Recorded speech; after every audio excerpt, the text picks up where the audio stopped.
Hello students, this is Amit Yadav, your biology teacher. बेटा, आज हम स्टडी करते हैं human respiratory system.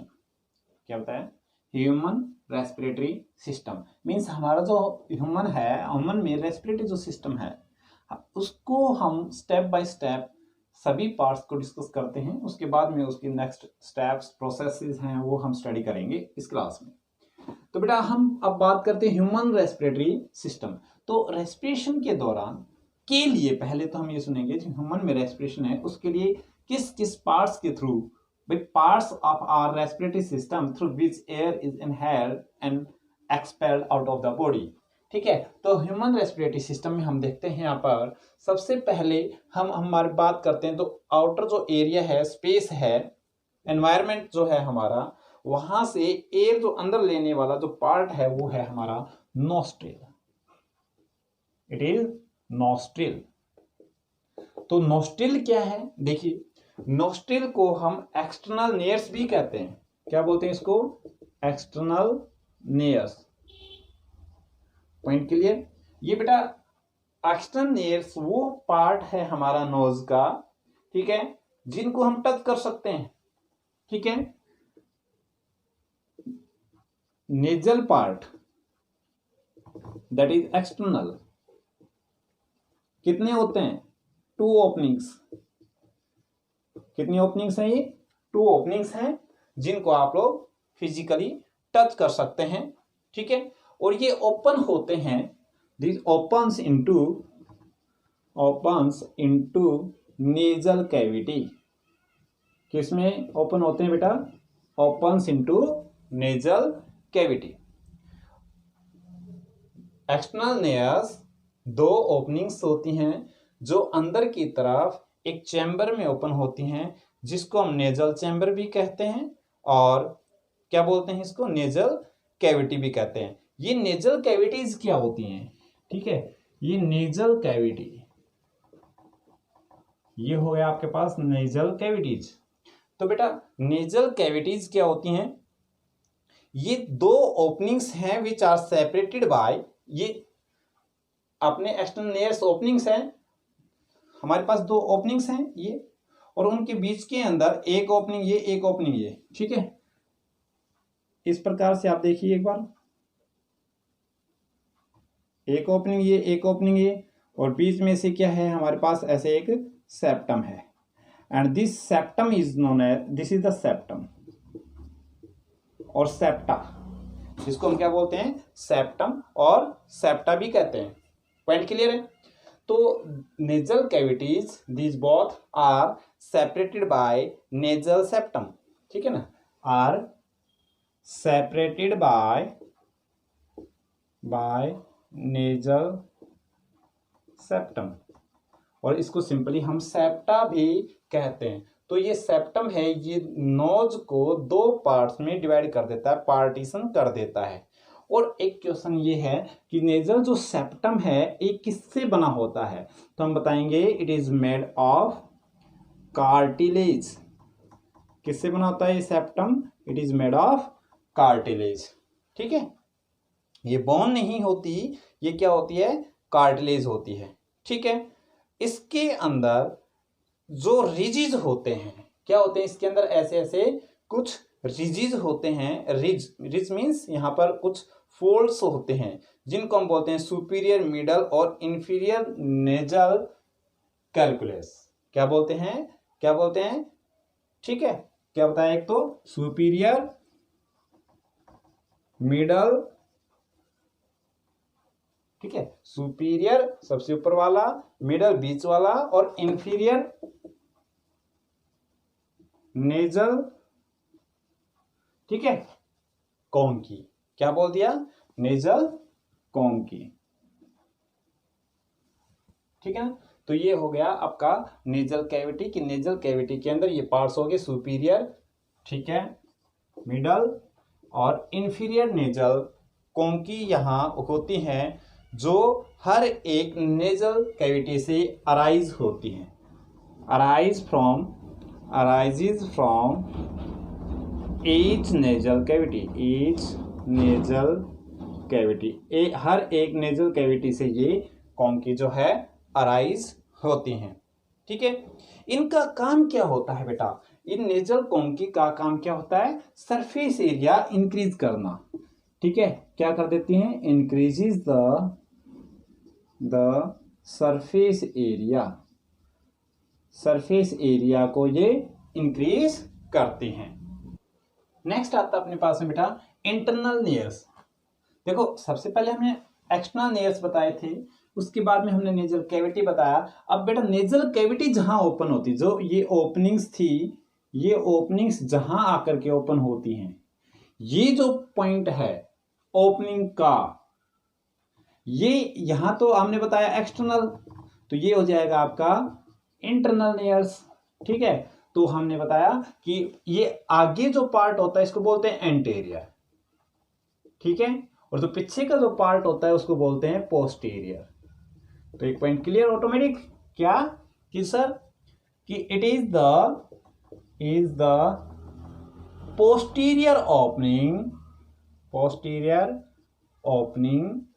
Of the nasal cavities. Nasal cavity last में जहां ओपन होती हैं तो उस समय उस ओपनिंग को इंटरनल लेयर्स कहते हैं। ठीक है, जो कहां ओपन होती है ये नेजल कैविटी, नेजोफारिंग्स में ओपनिंग्स। और बेटा ये ओपनिंग कहां होती हैं, ओपन्स इनटू नेजोफारिंग्स। कहां ओपन होती हैं ये, नेजोफारिंग्स। ठीक है, naso means nose, pharynx means pharynx part इस हमारी बॉडी का। ठीक है, अब हम बात कर लेते हैं नेजोफारिंग्स और फारिंग्स क्या है।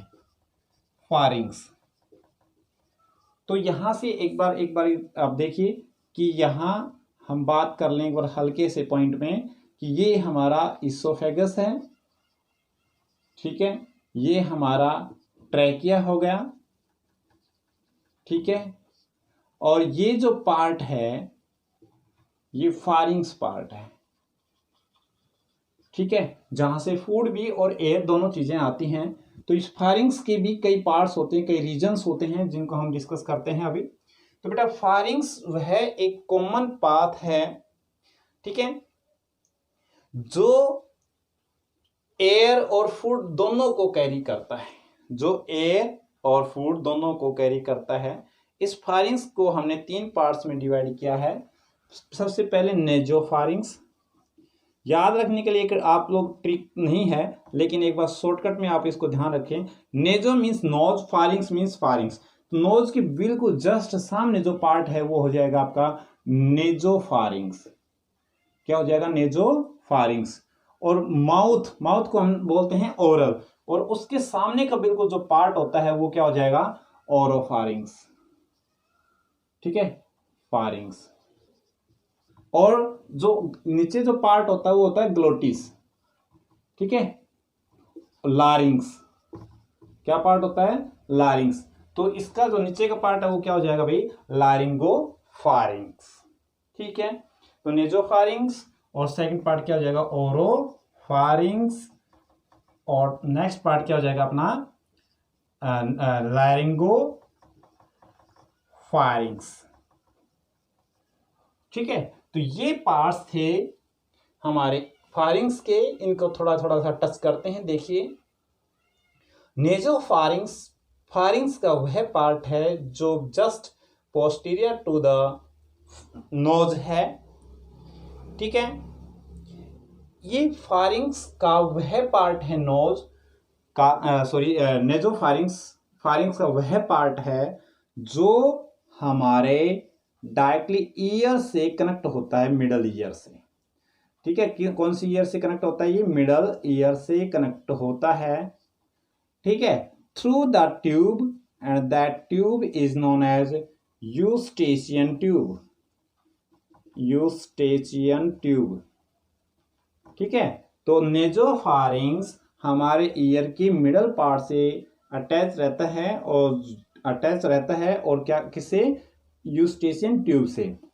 और इसका काम क्या है, क्या होता है, जब एक्स्ट्रा प्रेशर हमारे नोज पर, हमारे ईयर पर आता है और हमारे माउथ में होता है, इसको मिक्स कर दिया है हमने।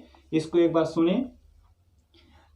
एक केस स्टडी करिए कि आपको एक स्लैब लगता है कि ईयर के ऊपर, तो स्लैब थप्पड़ जैसे लगता है तो उसका जो एयर का प्रेशर है वो एयर प्रेशर हमारे ईयर ड्रम को तोड़ सकता है, ब्रेक कर सकता है, टिम्पैनिक मेम्ब्रेन टूट सकती है। लेकिन यूस्टेशियन ट्यूब हेल्प करती है उसको बचाने के लिए। कैसे? जो एक्स्ट्रा प्रेशर होता है, जो एक्स्ट्रा प्रेशर होता है उसको यूस्टेशियन ट्यूब के थ्रू हमारे ओरल पार्ट में पहुंचा देता है, माउथ में पहुंचा देता है। तो बेटा extra pressure is equilibrium maintain कर लिया जाता है। Extra pressure is maintained through this eustachian tube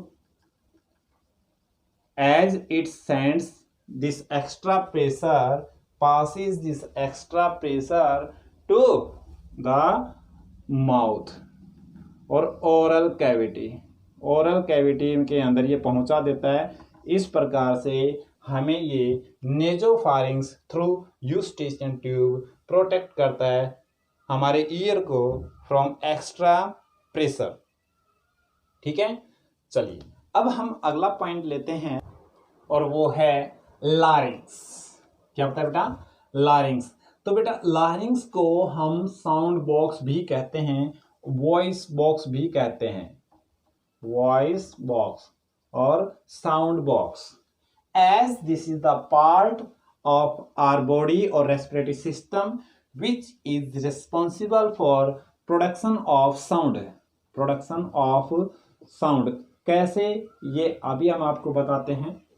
जैसे हमारा जो लारिंक्स है इसके अंदर ऐसी मेम्ब्रेन होती हैं और जो मेम्ब्रेन हैं उनके बीच में ये गैप होता है, इसको स्लिट कहते हैं। ठीक है, और आपको पता है कि जैसे ही हम बात करेंगे तो ये ट्रैकिया से कनेक्टेड रहता है। ठीक है, ट्रैकिया से कनेक्टेड रहता है और अल्टीमेटली आपको पता है कि ट्रैकिया किससे कनेक्टेड है? ये लंग्स से कनेक्टेड है। ठीक है, तो हमारे लंग्स हैं वो एयर का प्रेशर डालते हैं। देखिए आप कंटिन्यू बोलने की कोशिश करिए, आप 1 से 2 मिनट आप बोल पाएंगे, उसके बाद आपको एक बीच में विराम लेना ही पड़ेगा, रेस्ट लेना ही पड़ेगा। ठीक है, क्यों? क्योंकि आपके लंग्स हैं एयर का प्रेशर डालते हैं और एयर का प्रेशर डालते हैं तो वो एयर ट्रैकिया के थ्रू कहाँ आती है बेटा? वो यहाँ ग्लोटिस पार्ट में आती है और ग्लोटिस पार्ट मतलब लारिंग्स का पार्ट है, तो वहां पर क्या होती है? मेम्ब्रेन होती हैं, इनके बीच में क्या होता है? एक स्पेस जिसको हम कहते हैं स्लिट। जैसे ही एयर प्रेशर आता है तो जो मेम्ब्रेन होती हैं ये वाइब्रेट करती हैं, ऐसे कंपन करती हैं। जैसे ये वाइब्रेट करते हैं तो यहाँ ना साउंड का प्रोडक्शन होता है। क्या होता है? साउंड का प्रोडक्शन होता है। जस्ट साउंड बोला है बेटा, मैंने कोई वर्ड नहीं बोला है, कोई सेंटेंस नहीं बोला है, जस्ट एक साउंड प्रोड्यूस होती है। लेकिन उस साउंड को शब्दों का रूप जब हम देते हैं तो वो होता है यहाँ पर कंप्लीट जो पार्ट होता है, जैसे कि एपिग्लोटिस है, जैसे हमारा इसमें कंप्लीट एक एम्पलीफायर की तरह यहाँ बिहेव होता है। पूरा जो सिस्टम होता है ये लारिंग्स के पास में बहुत सारी कार्टिलेजेस होती हैं जिनको हम डिटेल स्टडी करेंगे।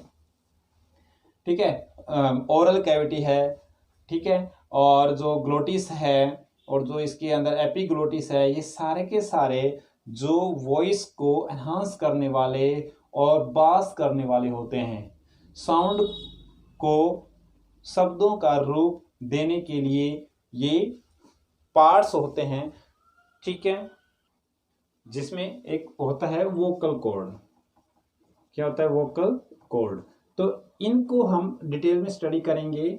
लारिंग्स के पार्ट्स के साथ साथ हम इनको डिटेल में स्टडी करेंगे कि कैसे साउंड का प्रोडक्शन होता है और साउंड प्रोड्यूस होती है, उसको एम्पलीफाई किया जाता है, कोई पर्टिकुलर रूप दिया जाता है। ह्यूमन मेल में हम बात कर लें, ह्यूमन में मेल में हम बात करें और ह्यूमन फीमेल में अगर हम बात करें तो एक छोटा सा डिफरेंस होता है up to puberty, up to puberty. A little difference is there, a little difference होता है, मीन्स ना के बराबर डिफरेंस होता है बिटवीन मेल एंड फीमेल के वॉइस बॉक्स में, इन लारिंग्स। लारिंग्स के मतलब मेल और फीमेल जो है ह्यूमन में, मेल फीमेल, उनका जो लारिंग्स है और प्यूबर्टी तक, जो एडम एप्पल भी बोलते हैं बेटा, इसको क्या बोलते हैं? Adam's apple. Adam apple case of man हम कहते हैं। तो a little difference is there in male and female up to puberty, लेकिन प्यूबर्टी के बाद क्या होता है, एक गैप आता है और एक डिफरेंस आता है कि मैन होता है मैन, इसमें तो ये लार्ज साइज का हो जाता है, लार्ज साइज का, जिसको आप महसूस कर सकते हैं। ये जो पार्ट होता है, ये पार्ट होता है, ये क्या होता है? एडम एप्पल होता है, ठीक है। और फीमेल में इसकी साइज इतनी नहीं होती है, तो हमें क्लियर कट ये यहाँ पर दिखाई देता है डिफरेंस ह्यूमन मेल और ह्यूमन फीमेल के लारिंग्स के अंदर, ठीक है। अब हम चलते हैं इसके डिफरेंट जो लारिंग्स है, लारिंग्स के अंदर कौन कौन से स्ट्रक्चर्स होते हैं, उन स्ट्रक्चर्स को हम अब देखते हैं। Different structures of larynx. तो सबसे पहले जो इसमें जो स्ट्रक्चर आती है लारिंग्स में, वो है हमारी ग्लोटिस। नंबर 1 क्या होगा यहाँ पर? ग्लोटिस। तो ग्लोटिस क्या है? अभी बात की थी हमने, वही रिपीट करता हूं, क्या थी वो? Glottis openings into the larynx. क्या थी? Opening into the larynx. It is the opening into larynx, ठीक है। और ओपनिंग कैसी थी? Slit like, slit like opening थी। कैसी ओपनिंग थी बेटा?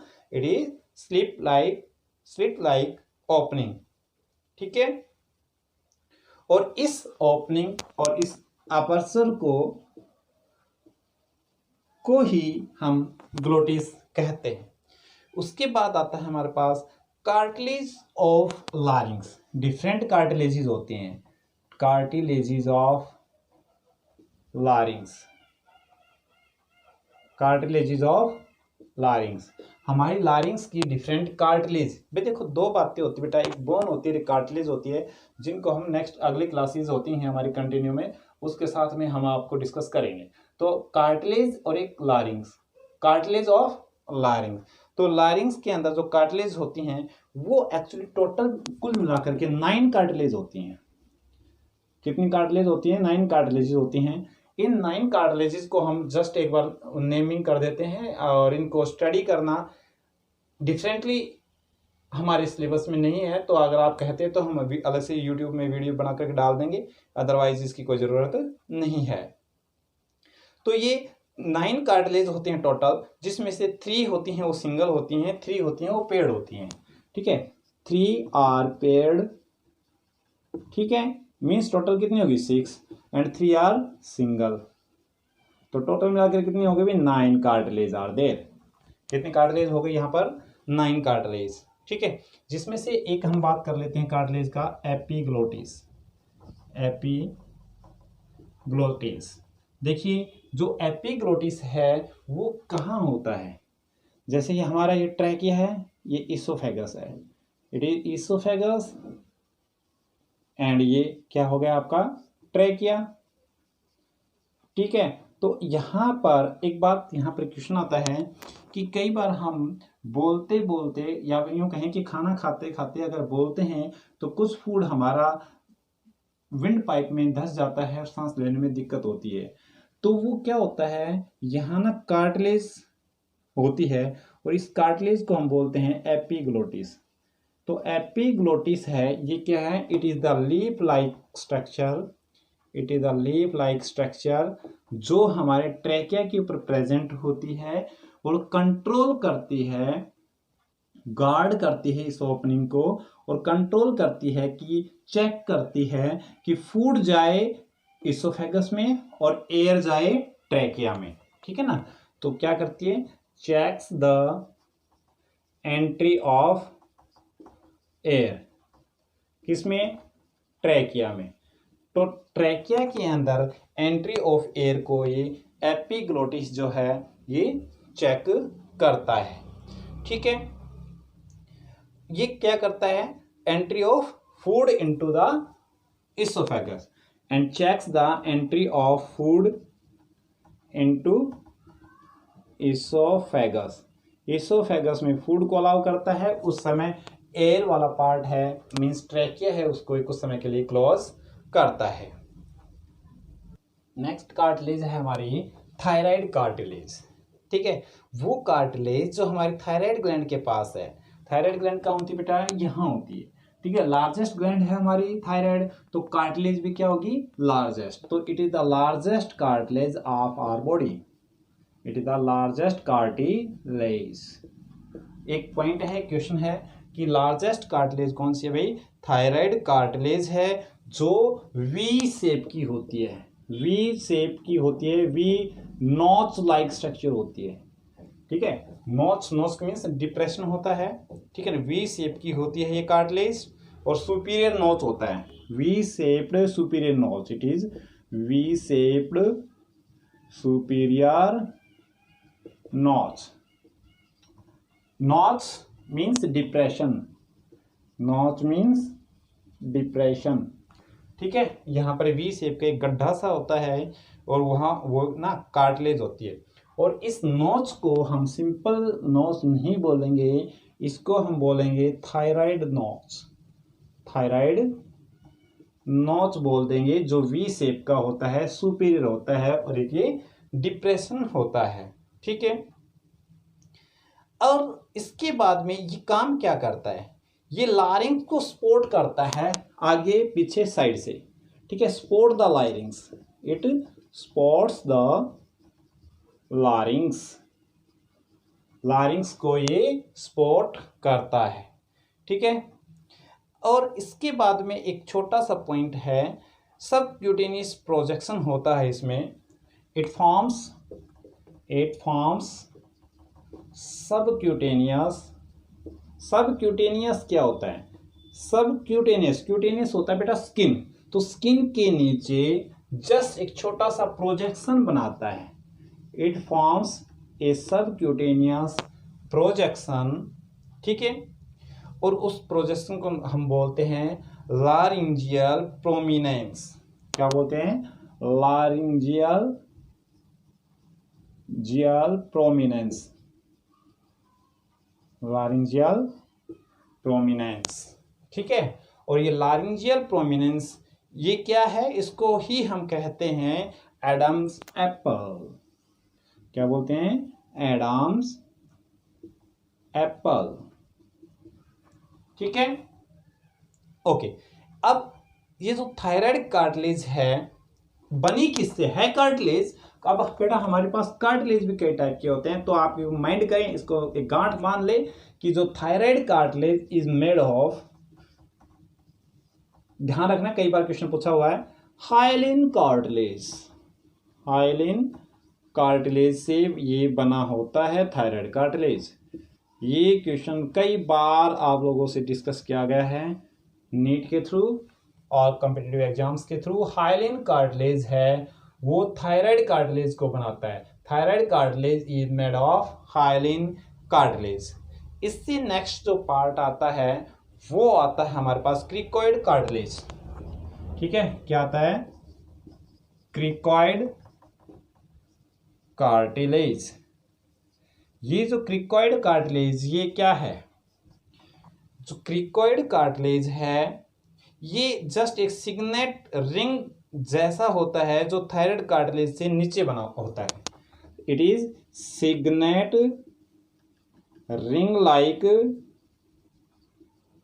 कार्टिलेज। ठीक है, जो जस्ट थायराइड कार्टिलेज से नीचे होता है, just below the thyroid cartilage. Okay, और बेटा थायराइड कार्टिलेज से जस्ट नीचे है, और ये भी किससे बना होता है? हाइलिन कार्टिलेज से। तो it is also made of hyaline cartilage. Hyaline cartilage से ही ये बना होता है। ठीक है, और नेक्स्ट आता है हमारा, वो है एरिटिनॉइड कार्टिलेज। जो एरिटिनॉइड कार्टिलेज है ये स्मॉल है। ठीक है, it is small, 2 in number, 2 number हैं इसके, टोटल कितने हैं ये एरेटिनॉइड कार्टिलेज 2 होते हैं, ठीक है। तो ग्रेटर जो इसका पार्ट होता है, 2 पार्ट होते हैं बेटा, एक इसका ग्रेटर पार्ट होता है एरेटिनॉइड कार्टिलेज का, जो ग्रेटर जो पार्ट है वो किसका बना होता है, वो बना होता है हाइलिन कार्टिलेज का, हाइलिन कार्टिलेज का, ठीक है। दोबारा सुनिए कि ग्रेटर पार्ट है वो बना होता है कंसिस्ट ऑफ हाइलिन कार्टिलेज, लेकिन इसका जो एपिकल पार्ट है वो बना होता है इलास्टिक कार्टिलेज, ठीक है। Greater part is made of hyaline cartilage but apical part is made of, apical part is, देखिए greater part is made of hyaline cartilage और apical part is made of elastic cartilage. किसका बना है, elastic cartilage. Point clear. Next जो हमारा cartilage आता है वो है कॉर्निकुलेट कार्टिलेज, कॉर्निकुलेट कार्टिलेज। ये बेटा हमने आप लोगों के साथ डिस्कस कर लिए हैं, हमने कहा था कि ज़्यादा ज़रूरत नहीं है इनकी, लेकिन हमने फिर भी आप लोगों के साथ डिस्कस कर लिए हैं, ठीक है। तो आप लोग भी एक बार इसको रिवाइज ज़रूर करें। कॉर्निकुलेट कार्टिलेज जो है ये, इसको कार्टिलेज ऑफ सेंटोरिनी भी कहते हैं, कार्टिलेज ऑफ सेंटोरिनी, क्या कहते हैं इसको भाई, कार्टिलेज ऑफ सेंटोरिनी, ठीक है। ये इलास्टिक कार्टिलेज से बने होते हैं, किससे बने होते हैं, इलास्टिक कार्टिलेज से, लेकिन इनकी जो लोकेशन है वो होती है arytenoid just above the, above या बोलें upper part of, present above और to the upper part of arytenoid cartilage. Arytenoid cartilage है उससे जस्ट अब ऊपर ये प्रेजेंट, अपर पार्ट के पास में ये प्रेजेंट होती है, ठीक है। अब आता है हमारे पास क्यूनिफॉर्म कार्टिलेज, क्यूनिफॉर्म कार्टिलेज। ये जो क्यूनिफॉर्म कार्टिलेज है, ठीक है, ये रॉड शेप्ड होती है, इलास्टिक कार्टिलेज से बनी होती है, ठीक है। It is rod shaped made of elastic cartilage, made of elastic cartilage, ठीक है। नेक्स्ट कार्टिलेज से पहले हम एक इंपॉर्टेंट बात बताते हैं बेटा कि जैसे जैसे एज बढ़ती है, with advancing the age, advancing the age, जैसे जैसे एज बढ़ती है तो क्या होता है, calcification in the hyaline cartilage में occur, calcification in hyaline cartilage में अकर, हाइलिन कार्टिलेज में क्या हो गया है, कैल्सिफिकेशन हो गया है, but not in the elastic cartilage, not in elastic, elastic cartilage में नहीं होता है ये calcification with advancement of the age, hyaline cartilage में ही कैल्सिफिकेशन होता है, ठीक है। अब हमारे पास आती है hard bone, hard bone. Hard bone क्या है, डिस्कस करते हैं। हार्ड बोन एक्चुअली ये हमारी वो बोन है जो जस्ट अबव द लारिंग्स होता है। देखिए बेटा अब यहाँ पर मेरे ऊपर फोकस करिए कि ये हमारा लारिंग्स है, इससे जस्ट अबव ये आता है, ठीक है। ये जो बोन है इसको हार्ड बोन कहते हैं। एक बार आप अपना एक्सपेरिमेंट करिए खुद अपने इस माउथ पार्ट से कि आप कोई भी वर्ड बोल करके देखिए, नीचे वाला जो पार्ट है यही हिलेगा, ऊपर वाला पार्ट हिलेगा नहीं। क्यों? क्योंकि ये जो बोन है यही मात्र एक ऐसी बोन है हमारी बॉडी की जो फ्री होती है, लेकिन it is considered in our bones of the skull, ठीक है, तो ये है bone of skull just above the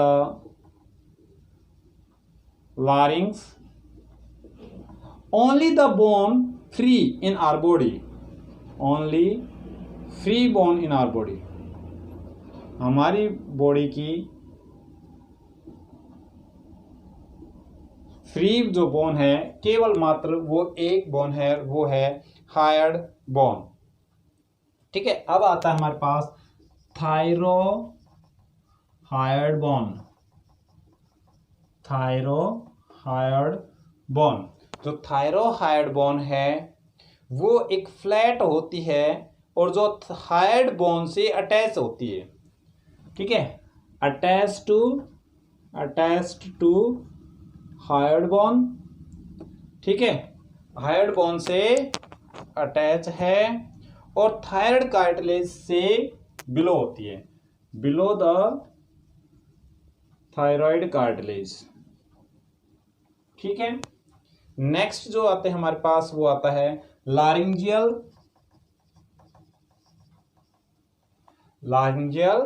cartilage और लिगामेंट और मसल। ठीक है, लारिंजियल लिगामेंट और मसल, लारिंग्स की मसल्स की हम बात कर रहे हैं। तो लारिंजियल जो मसल्स हैं, ये लारिंजियल लिगामेंट्स हैं, ये डिफरेंट कार्टिलेजेस से अटैच हैं, अटैचेस टू डिफरेंट कार्टिलेजेस से ये अटैच होते हैं लारिंजियल लिगामेंट्स।